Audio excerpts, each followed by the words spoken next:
Well, hello and welcome back to the very latest episode of my Love Machine podcast. Now, today I am thrilled to bring you a very special guest, someone I've wanted to interview for a very long time, the wonderful Mairead Molloy. Now, Mairead is a relationship psychologist and she is the global director of one of the world's leading international dating agencies, Barclay International. Mairead, how are you doing? James, that's a fabulous introduction. Thank you.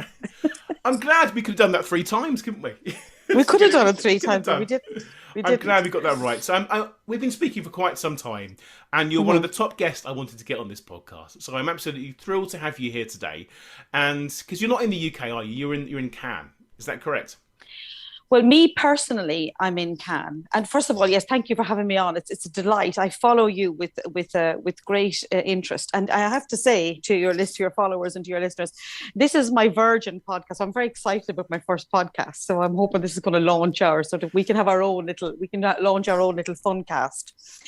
Anyway, I'm based in Cannes in the south of France. I've lived here for 25, 26 years, but my job well, pre-COVID and now we're sort of post-COVID, takes me around the world. So I live in Cannes, but I'm a sort of a global jet setter when it comes to the dating world. Okay. So how long have you been doing this for? So, oh God, you're making me feel old. Nearly like it's coming up to nearly 20 years. Wow. Almost. I've been doing this 17 years, and there's always someone that's been doing it longer, isn't there? And that's why you're a legend in the industry because you've been doing it so long. Oh So God, I don't know about that. I, it shows longevity, doesn't it? It shows that you've stuck at something and made it work, which people start agencies every 2 minutes and they close down a year later, but you've done well. Yeah, but the thing is, I didn't actually have the intention of staying in this business as long as I was in it, right? Well, I just give you a bit of history about why I'm doing it. Please do, yeah. So I trained as a hotel manager. I moved down to the south of France to buy a hotel, as you do, when I was sort of in my late 20s. And after 6 or 7 years, I sort of got really tired of it. And I said to myself, let's do something different. And one of the reasons I stopped doing that is because I could feel the presence of the online review coming, and I found I didn't like the way the business was going. So I decided to myself I'd get out. So I went back to London, and I decided to go back to university, which I did. And then I thought to myself, I better get a job doing something so to make some money. And I fell upon my current business partner, who is my business partner in Barclay International. And I said to myself, right, I'll do this for a year, right? And a year turned into what's 18 whatever plus years now. And as I went over to London to do a couple of interviews, to work to do some hotel management consultancy, and stumbled upon this dating life. So that's how I've been in this business for the last 18 years, Wow. with no intention of staying in it. But for some reason, it just kind of sort of snowballed from Barclay International to Barclay International Global to Barclay International France, Belgium, Poland, Holland, you name it. And it just grew and grew. And so there we are. A very That's long answer to a very short question. well, that's incredible that you've grown the business to all those different countries. How many countries is it? Is it 8 now? You said before. Yeah. 8 countries. Wow. Yeah. So the model is that we like to find um, entrepreneurial people that are interested in taking charge of a territory, and using our model and sort of running the business in tandem with us. So we're a big integrated group of actually women that run Barclay International like that. It's a fabulous organization. So you must have learned a lot about dating over the last 18 plus years, and it's definitely changed, hasn't it, the way that people go about this? Do you think people are more of a rush than they used to be, or have things slowed down a bit now? That's a really good question. Over 20 years of dating, when I started off, it was twin set and pearls for ladies of sort of 58, 59, with a little cashmere cardigan and sort of terribly nice. And it was all very lovey darling. And nobody could know that you were joining a dating agency. It was like the hush of hushes, right? And if word got out, oh my God, you were just, it was it was like sort of getting pregnant in Ireland in the 60s, Jesus, it was just not, you just couldn't do it. Anyway, what I've noticed, the trends over the last 20 years are that the fundamentals of dating are still the same, right? But the people have changed and become far more fussy, longer wish lists, more intense. And whilst, say, and I hope the females don't shut me down for this, but we're all working, we all have better careers, better jobs, we're better paid, we're reaching the peak of our career, and we're not sort of lifting our head up from our desks until the late 30s, early 40s, right? And a lot of people, they're not willing to sort of accept I'm not sort of saying that people are not willing to accept anybody, but people have become far more brash and unwilling to accept any sort of middle ground when it comes to their choice of partner. So people are looking for love on their terms. And far more demanding.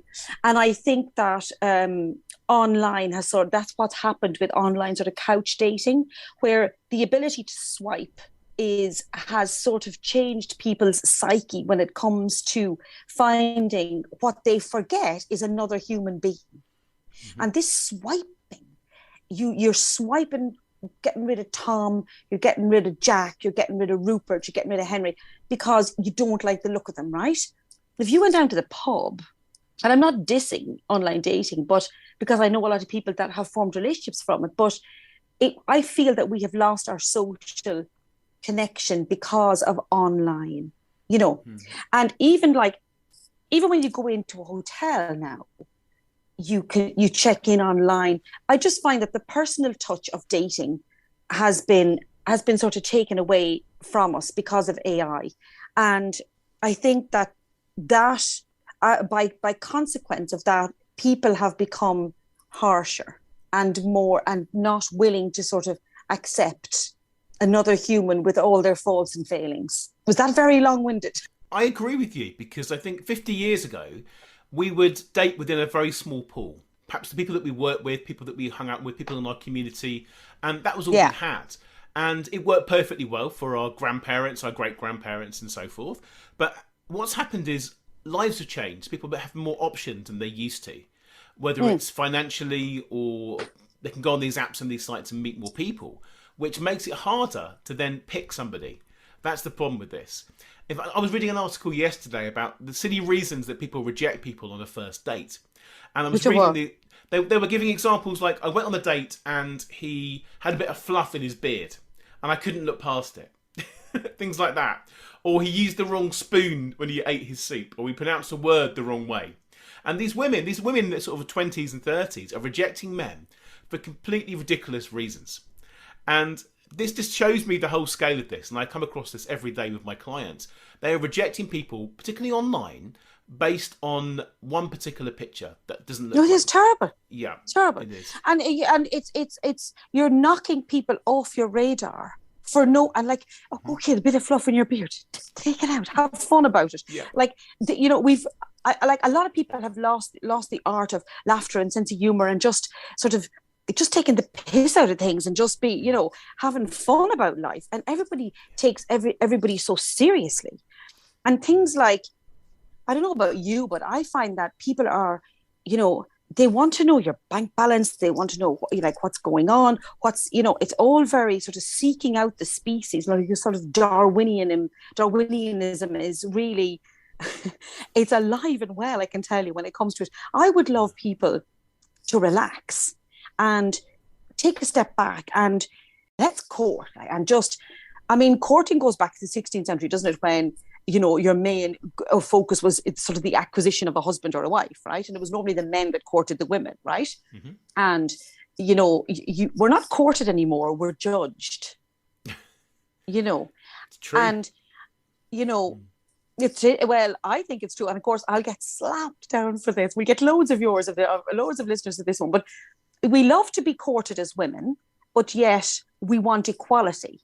Mm-hmm. So I get a lot of people saying, oh, you know, he didn't open the door for me, or we'll come on to the men now in a minute, obviously. He didn't open the door for me, or I had to walk on the outside of the footpath, and he wanted to go 50-50 on the bail and all this thing, right? Now, I believe a woman should be courted. So I think it's nice for the gentleman to pay the bail, the gentleman to open the door and, you know, open the car and all that. It just shows chivalry and love and respect, and it's kind of flirtatious and it's quite nice, right? But then I would say 60% of the females at the moment, then they say, well, you know, I'm a feminist and I like things to go my way, but he didn't pay the bill. He didn't offer to pay the bill. And I'm thinking, why are you giving out to me about this when, you know, you want equality, but so define me your equality here. Do you get this? Is that something that comes down to your radar? All the time. I tell you what happens. A lot of the time when someone's arranging a first date, the lady wants the man to take control, but on the other hand, she also wants to be the one that's choosing the venue and be in control herself. So what happens is the man will say, well, where do you want to go? And the man will get judged for not being in control, not taking charge, not being a gentleman. But all he wants to do is make sure that she feels safe and she feels comfortable going to a certain place. Because the whole Me Too thing's come up now, and that has confused men overall. So it has to be a balance. Yeah, and then women are saying, I want to pay 50-50. I wouldn't dream of letting a man pay for me. But really what they want is to be courted, like you said. They want the whole process. Yeah. And men, let's come on to the poor men, leave the poor women to one side. I think the men are confused. Yeah. The men are confused because men are psychologically, emotionally wired differently than we are, right? Mm-hmm. Well, most of them. Let's not generalize. A lot of men are wired differently than we are. Let's say that. And men I noticed from all of my years in the dating industry, they're pretty consistently straightforward, right? Mm-hmm. They sort of think, but then in the last 5 years with the changes in dating, they're getting really confused because they can't keep up with the expectation. And there's all this game playing about, should I go here? If I go there, what will she think? And if I don't do this, and will I offer to pay? And if I don't pay, she'll think that I'm mean. And if I do pay, she'll say that she didn't allow me she didn't allow herself to be, you know, to be like a woman and sort of be a woman in her own right. And so men are confused, right, about how to act. And then we've got, if you want to take it a step further, we've got the gameplay. So I wouldn't be able to tell you how many times I get emails. Oh, Mairead, I got a text. I don't know if I'll answer. Should I leave it for 24 hours and not answer him just to let him know that I'm not desperate? But actually, I really want to get married and I'm afraid to send because he's so good looking, he mightn't like me and I'm going to be rejected. And I answered him. It's gone, the ticks are blue and he hasn't answered. What am I going to do? And you're like, what the hell? Yeah. So, like, we say to the clients, stop. When we exchange numbers, text. It doesn't matter. Just text. How's it going? We've been sent your number. Can't wait to meet you. You know, rah-de-rah. But instead of that, it's turned into everything's a drama. A drama. Yeah. It's exhausting. It's kind of exhausting. I see exactly the same thing. Every day people ask me that. They say, look, I've been introduced to somebody, but it's been a day I haven't heard from him. He's not interested. I don't want to meet him anymore. That's what happens. Or I've been online dating, and I blame the rules. Remember the book, The Rules? Of course, you remember that. The rules. Yeah, and this is what's ruined dating, particularly in modern times. People are waiting 3 days to respond to someone to play it cool. They are expecting men to act in a certain way, but the world has moved on. That's the problem, and people are just asking their friends what they should do rather than going with their heart. And all I say to people is treat people with the same respect that you want to get back. So be honest. If you're not sitting down working, then text them back straight away while the interest is there. Get on with it. Of course. That's it. It's manners, isn't it? I hope that people actually get this message to say, like, stop thinking that you're going to be judged by the other person. What's the big deal? If he texts you back, text him back. Like, You want to meet someone, you're lonely. And this goes for the men too. But this is not just based at the women. Like, what's the big deal? Oh, he'll think I'm stupid. Or the man will go, oh, well, I'm not going to text her back, Marie, because she'll think I'm too keen. I think, oh, come on. Yeah. Like, That's it. It's crazy. So that's just one aspect of the dating, of course, right?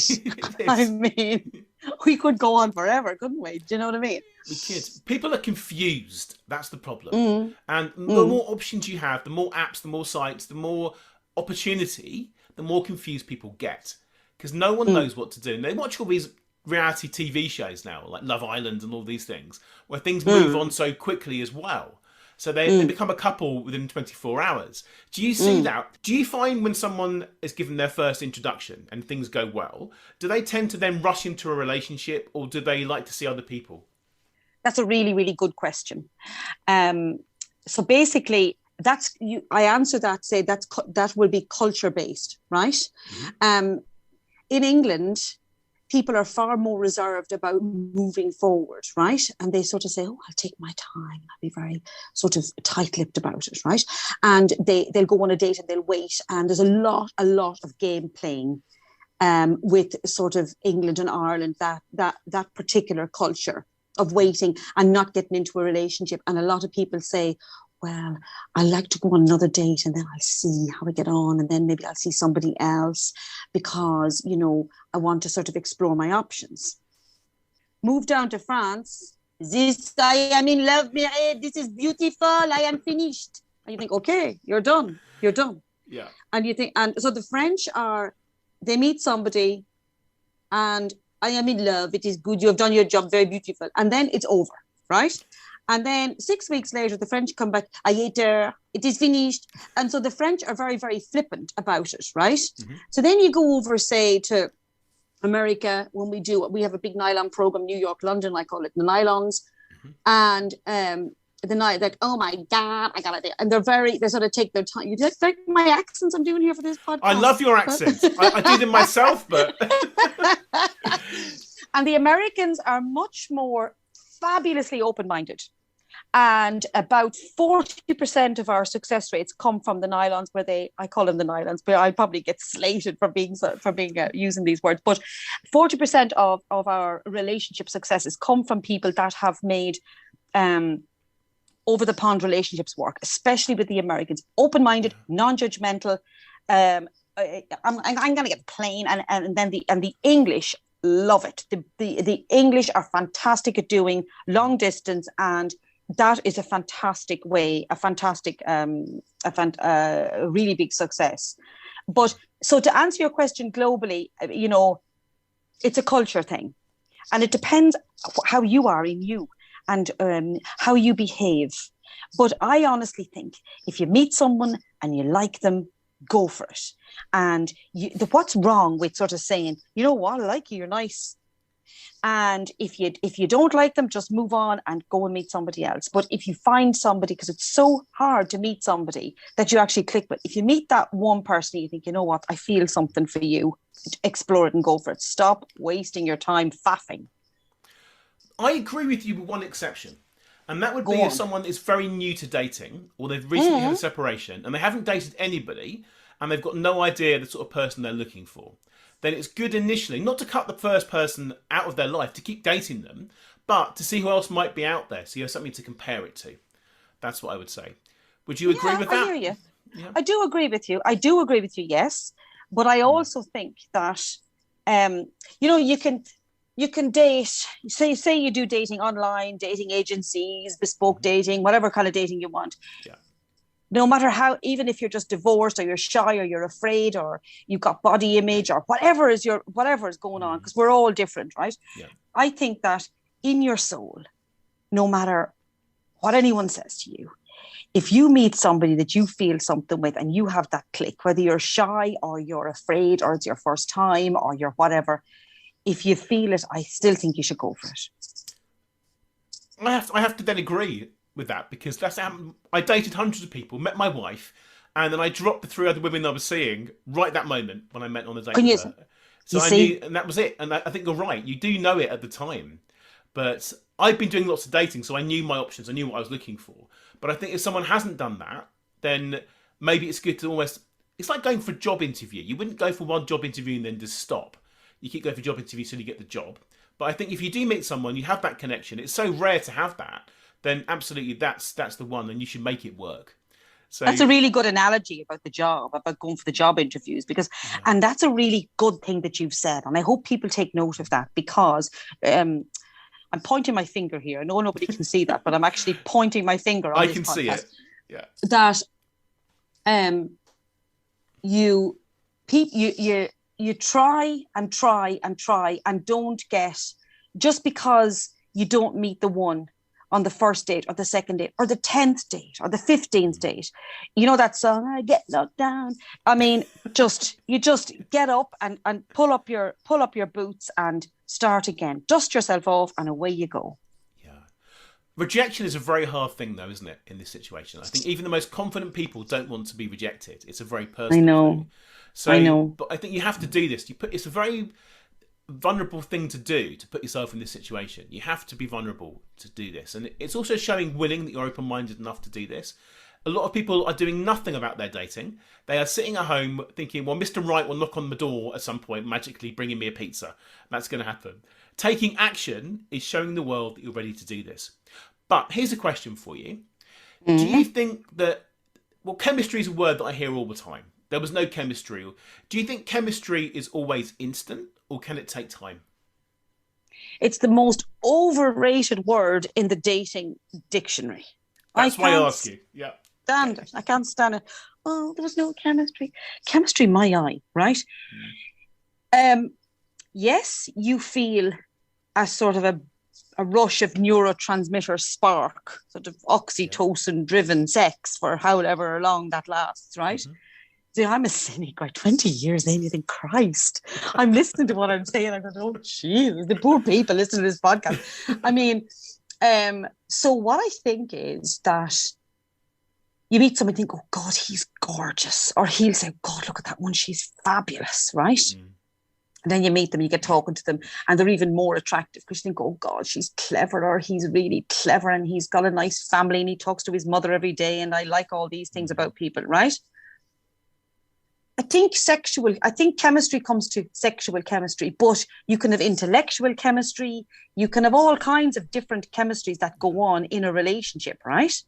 So I think once you can connect with, you need to have an intimate connection with somebody in order for intimacy to happen, right? Mm-hmm. And once intimacy is there, you get trust. And when trust builds up, then you get longevity, and then you have a relationship, right? Mm-hmm. But if you don't work on it, right? And if you don't work on yourself individually, that is not sustainable. Because you meet someone, you're looking hot and you're great, and the man's looking great and he's ripped and he's got really cool things, he's got his cool clothes and he's sort of swagging along, great. And we're all great and we're all cool and we get married and it's all fabulous. Then you think, oh, I'm married now, it's grand, right? And this happens, that's actually just a true psychological thing. You think, oh, I met someone grand. I'll have that 4 bowls of pasta instead of 2, or it doesn't matter. But this is my advice in life. It doesn't make any difference what your relationship status is. Be you married, widowed, divorced, single, never married, can't be doing with getting married, can't be doing with a partner, whatever you want, right? Mm-hmm. No matter who you're with, what you do, what job you get, you're always on your own in your head.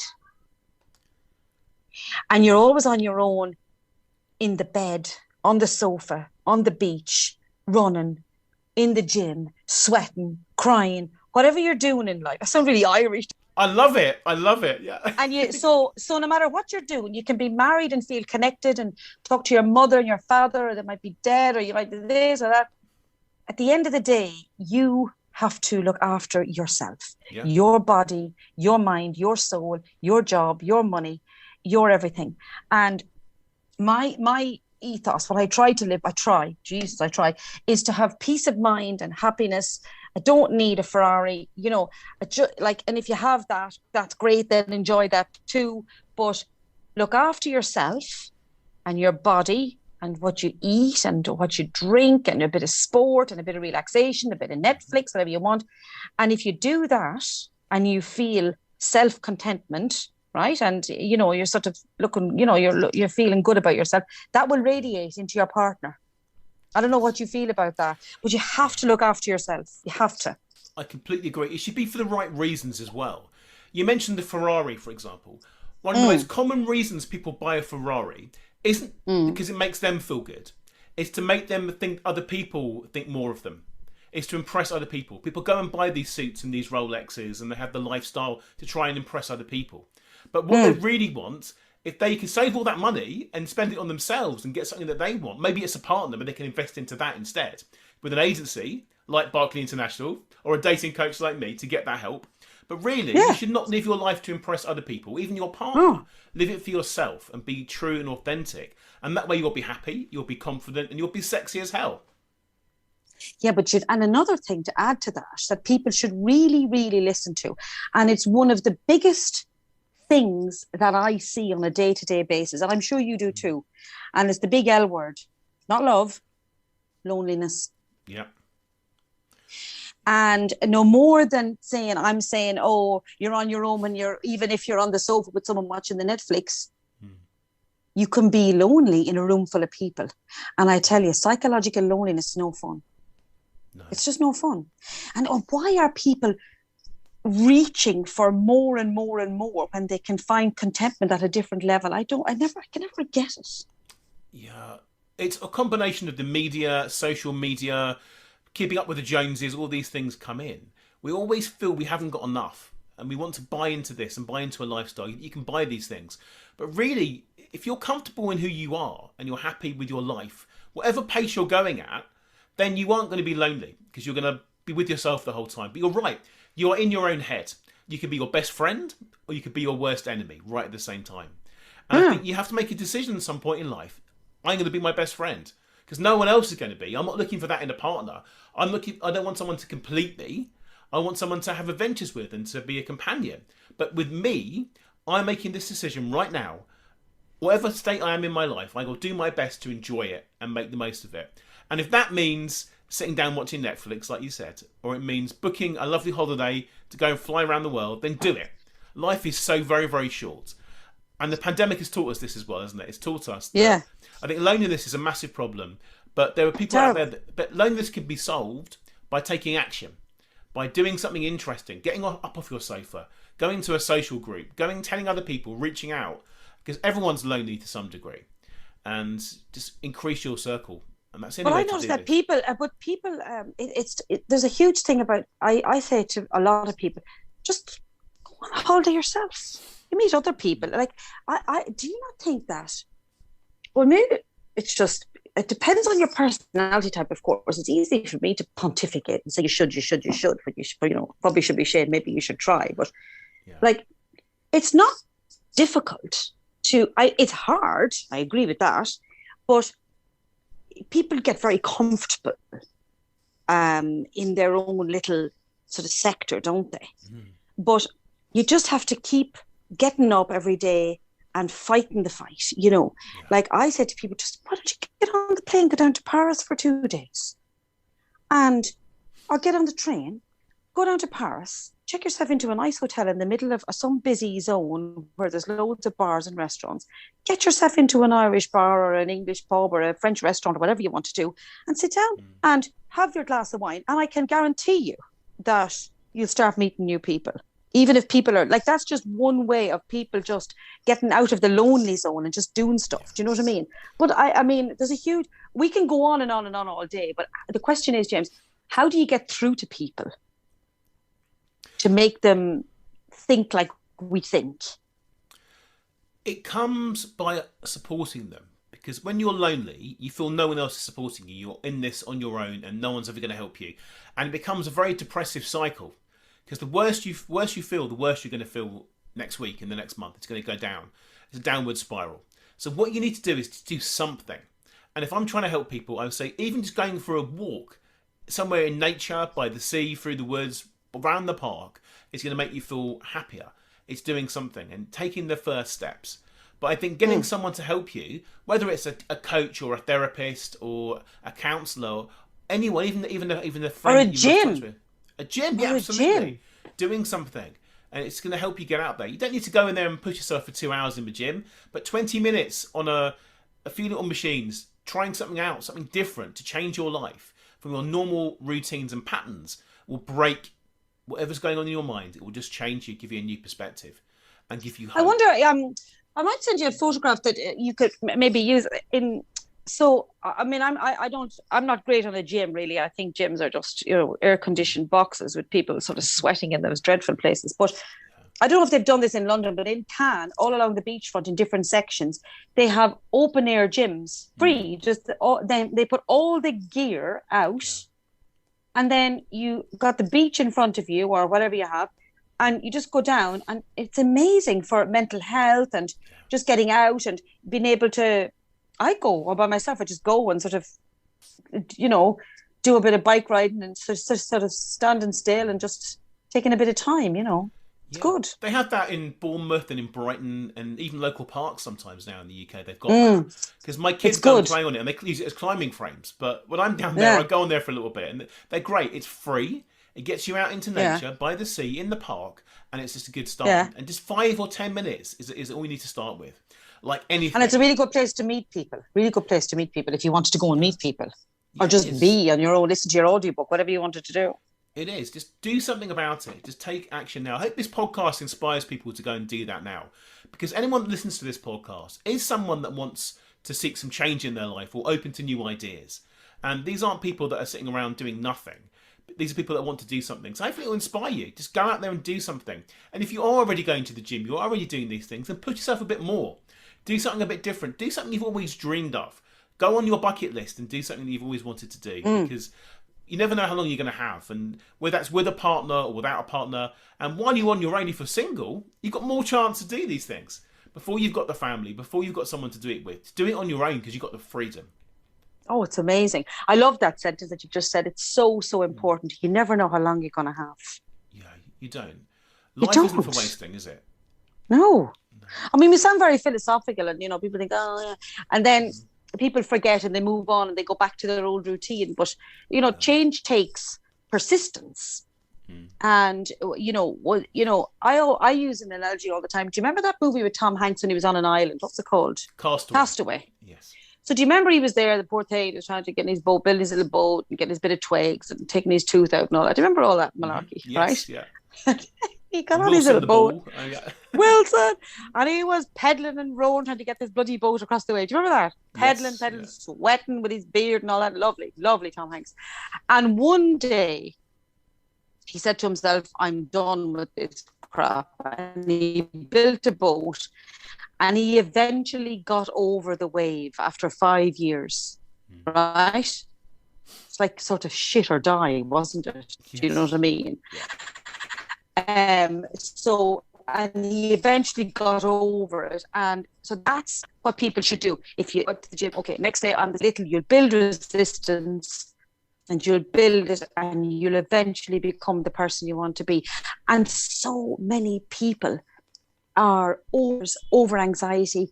They're afraid to take control of their own thoughts and emotions, getting so affected by what other people think of them, the Ferrari complex, the whole thing. And you just think, what the hell? Look at you. You're pretty good who you are. You don't need, you don't need anybody else until you find someone that's on your chapter and your page, Anyway, I'm ranting. No, I think you've made me think of one of my favourite Tom Hanks films, actually. It's the film Big. Do you remember that film? I love Big. Yeah, that's when he changes places with a young boy and they change bodies. Yeah. And it makes you realise how short life is. That you, at one point, you're going to lose these childish qualities and you'll think, I'm going to be an adult. You have to be responsible.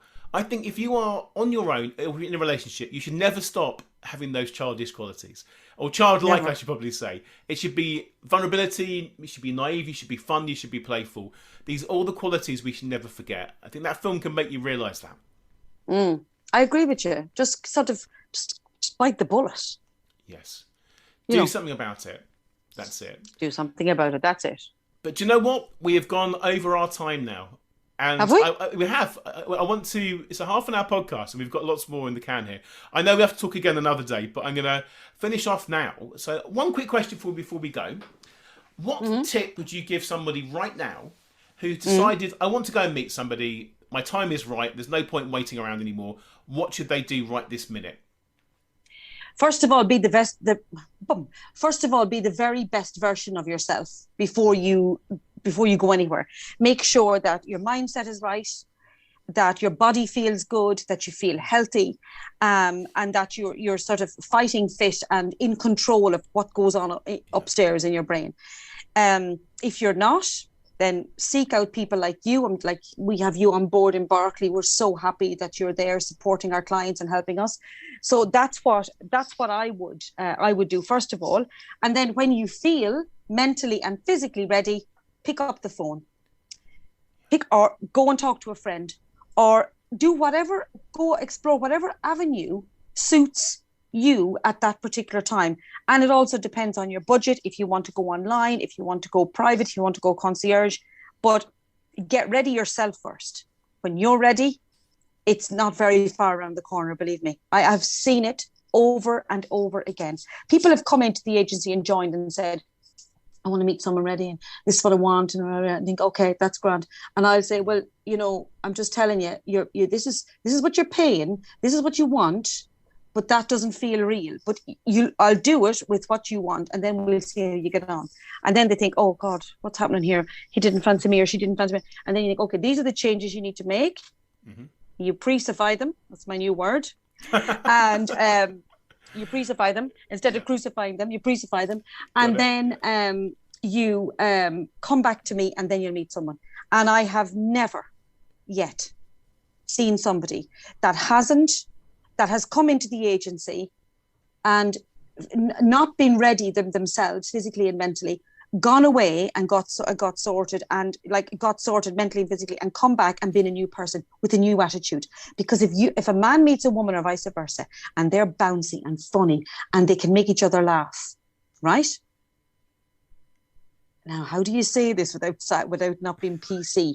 If you can make someone laugh, and you can find that abundance of energy and fun in somebody, and they might not be your perfect person from your physical wish list, believe you me, laughter and fun and togetherness, and that is what will keep you bound together, where you have that lovely intimate connection of just feeling loved and wanted, and it's amazing. So that's my advice. That's great advice. That would be my sort of final word, That's amazing. I completely agree with you. You've got to have that sense of humour. You've got to have that fun part of this.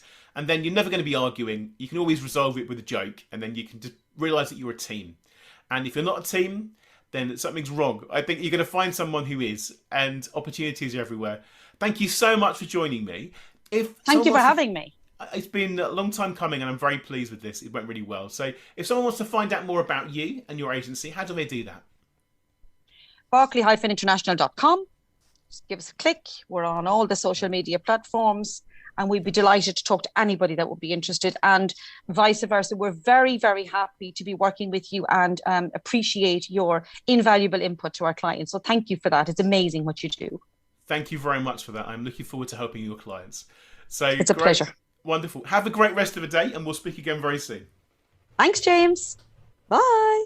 Thank you so much for listening. I'd love to give you a free copy of my latest book, which you can download right now from my website, jamespriest.com. If you enjoyed this podcast, I'd really appreciate it if you could share the love by taking a few seconds to write a positive review on the iTunes store right now. See you next time.